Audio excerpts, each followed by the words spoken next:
So I'm one of the 5 winners of the Teacher at My Heart Scholarship Contest, and I think I'd like to personally thank the NILE team as well as the Macmillan team for selecting me as one of the winners, and I'm very grateful.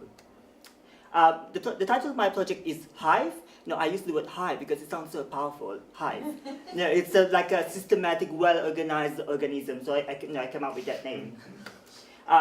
So Hive stands for Highly Intelligent and Valiant Enthusiast. Intelligent and valiant means somebody who is smart and somebody who is strong, and I think everyone is smart and strong. I'm talking about physically strong, mentally strong, emotionally strong. Enthusiasts, I think everyone should be enthusiasts. We have interest, we have passion, and I think we should develop and pursue our passion. So first of all, the context of my teaching. So this is the map of Southeast Asia. I live in Malaysia, so this is Malaysia. So Malaysia is divided into 2 parts. The West Malaysia and the East Malaysia. So all of the things that you see or that you know about Malaysia, all of the good things, our capital city, Kuala Lumpur, is basically, they are all in West Malaysia. I was born and I live and I work in East Malaysia. And then my state is Sabah. So Sabah is the least developed state in Malaysia. So one of the issues that we usually face is the inequality between the West Malaysia and the East Malaysia. So, okay, the overview of my presentation is going to be in the context, objective, process, and impact. So this is the district where I'm teaching. So as you can see, it's surrounded by hills and and it's an isolated place. So usually people don't like to travel there because it's quite dangerous.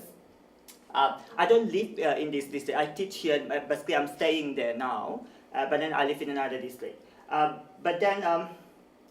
So it's basically this district, Keningau, is located in what we call as interior region of Sabah. So it's an isolated place.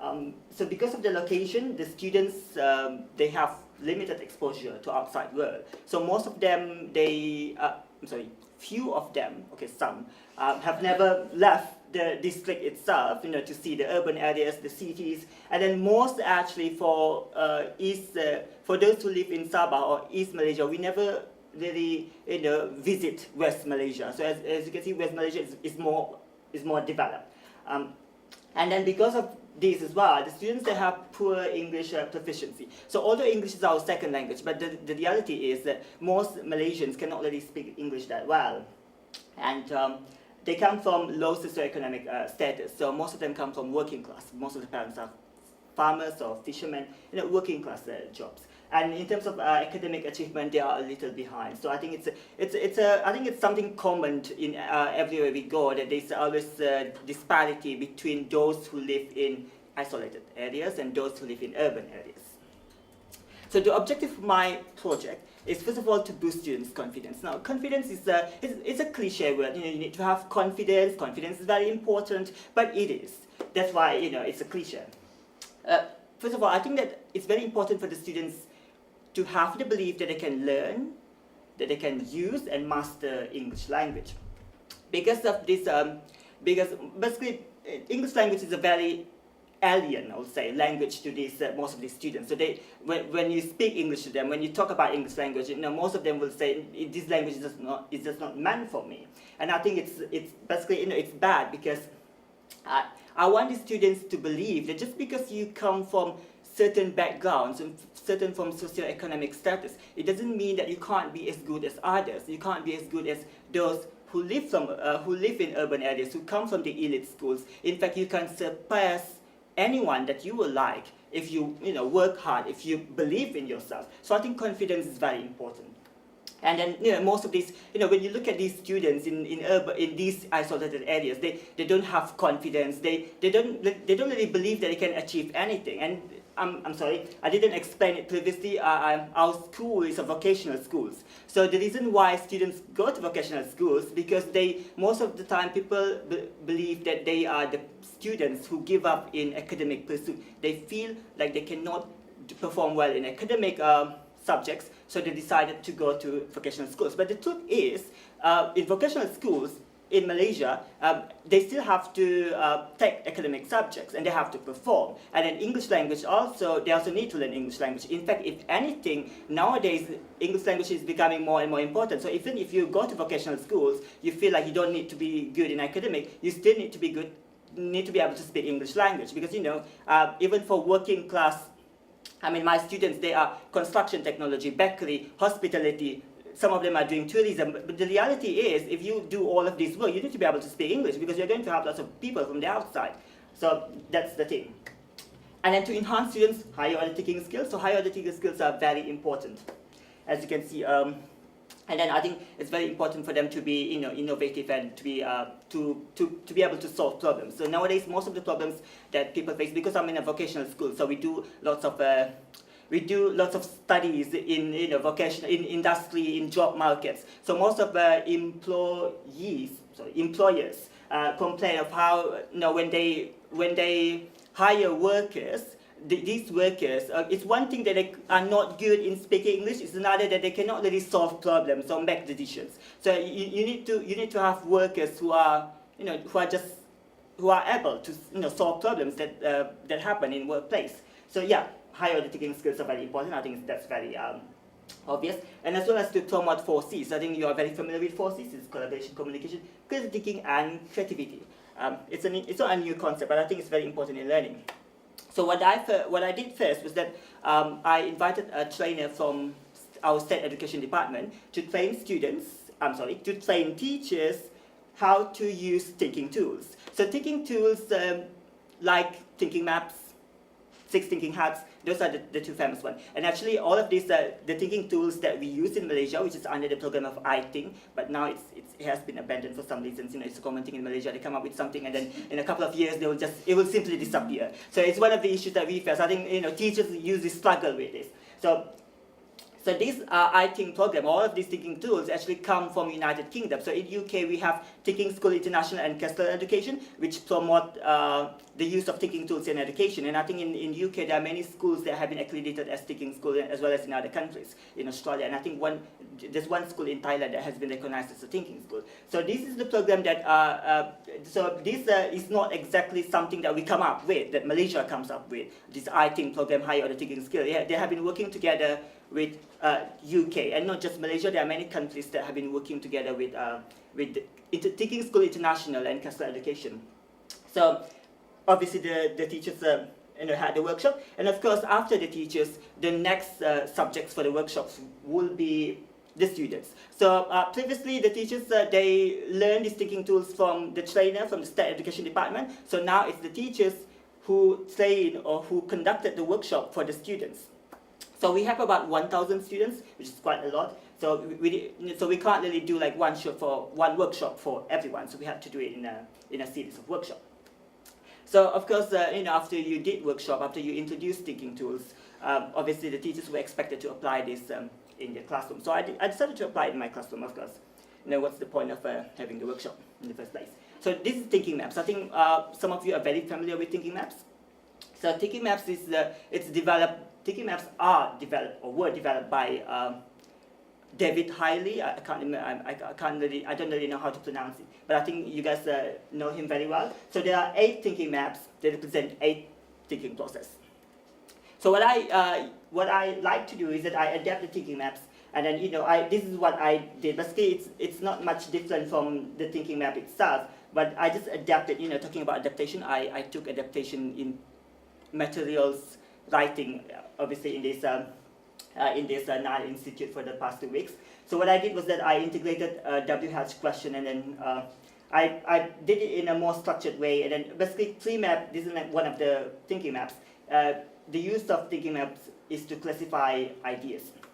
So the thing is, one of the problems that I usually face, and most English teachers face at least in Malaysian classrooms, English lessons, is that when you ask the students to write something or to talk about something, if you give them just like topics, for example, the first thing that they will say, which it's very predictable. It's that I don't know what to say, or I don't know what to write, or simply I have no idea, I don't know what to do. That's the thing that they will say. And then, you know, even if you try to elicit something from them, they'll just come up with a sentence or two. So it's going to be, you know, in every lesson it's going to be exactly the same thing. So they cannot learn anything. I mean, for you to come up with just one sentence or two, that's like nothing. So, and then the other extreme is that obviously the teachers will provide a very well-structured template. Okay, this is what you are going to say, these are the things that you have to say, these are the phrases you have to say. So what happened with in Malaysian classroom is that the students will simply repeat everything. They'll just simply fill in the blanks and replace it with certain words, and then they'll repeat it to you. So basically, that's not really learning. I mean, they are not really producing anything. It's just like a drilling mechanism. So it doesn't work that way too. So by using TreeMap, what I noticed, I did observation and I also administered questionnaire. So what I noticed, the students, they were able to express their ideas better, and they were able to have more ideas. Because I think with the thinking map, when you give them a topic, and then when they had to go through the questions, they were able to reflect on what they would like to say, and then they were able to expand the ideas. And then when the students felt comfortable with with them expressing their ideas, it also helped them to be able to speak better, because once you get ideas, everybody wants to speak. I mean, obviously, when you get something in your mind, you also want to express it out. So whether in writing or in speaking. So this is the TreeMap and the flow map. Yeah, that's the picture of the workshop that the students had. So six thinking hat is it refers to parallel thinking. So it's one of the tools. Wow, it's one of the tools that obviously that refers to the way to six perspective of how we view a particular subject or particular topic. So I only have 2 minutes left, so I'm just going to quickly. Q matrix is very interesting. It's usually used to design questions, and then Scamper is usually used in creative writing or in innovation actually most of the time. So the impact of my project is that what I noticed is that previously I always faced these problems when nobody wanted to speak, nobody could write anything, but then with this, the students, they were able to express their ideas better in the classroom. They were able to speak better, so they didn't have the reluctance, the lack of confidence, or the embarrassment to speak. It's like everybody could just speak. So obviously there are still things that need to be improved, but to me that's a good start for me. So I don't really have to face the problems of entering the class and nobody really wanted to speak. And then of course, in my school, I really emphasize co-curricular activities. So I'm quite obsessed with competitions. So what I did is that I took part in every competitions, and then I registered my students for every competition that we could take part. So whether in our district, in the city, in the state itself, even across West Malaysia. So somewhere out of nowhere, there's a competition in Kuala Lumpur. All of them are the international schools. Suddenly one school. It was from Sabah, and that's our school, and everybody was wondering, and then that's one of the things that I was able to do, that I like to do actually.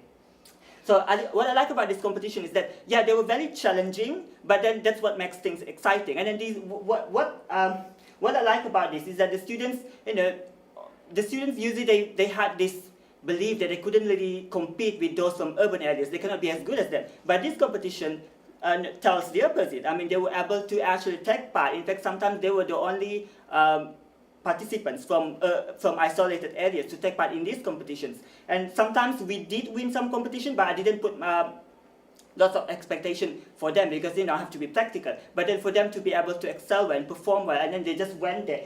Sometimes when they took part in this competition, their English wasn't very good. Sometimes it's broken English, but then they had the confidence to go there and then to speak and to do what they felt they need to do despite of the English, the broken English and so on. So I think it's something that is very amazing.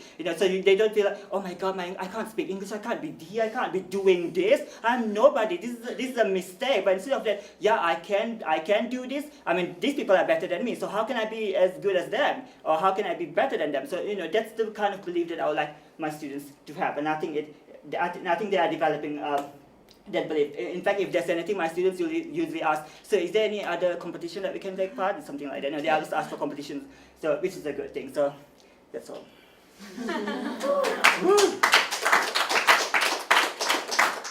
Any questions? Did you win any of the competitions? Competitions? Did you win? We did win some.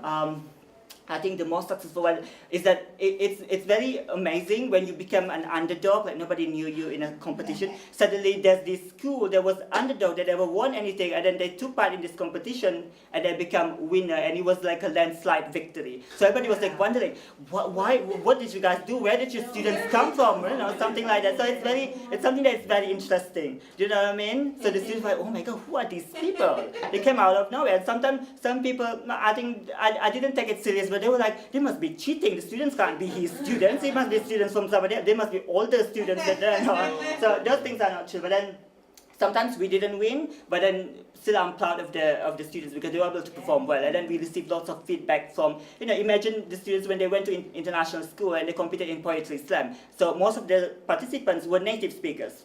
But then they did very well and they got third place. And then all of these native speakers just came in and then said, wow, you guys did very well. And the judges were all the way from Ireland. I think Kat Brogan, I'm not sure whether you guys are familiar with her. So, came and then, praised them personally. So I think it's something that is very wonderful. And that's the thing that I would like people to believe. And that's what I myself always believe, like I'm from Malaysia and now I'm in UK. So many teachers, many people, I couldn't believe it, if you say 5 years ago that I'll be here winning a Macmillan competition, but I was able to do so. And that's the same thing that, I think it's something that, this is the effect of what I did to my students. So I always feel as you have to believe in yourself, that you can win this competition or that you can perform, and then somehow it affects you as well, and it starts, it's infectious, it's contagious. So that's the beauty thing of teaching and education itself. So.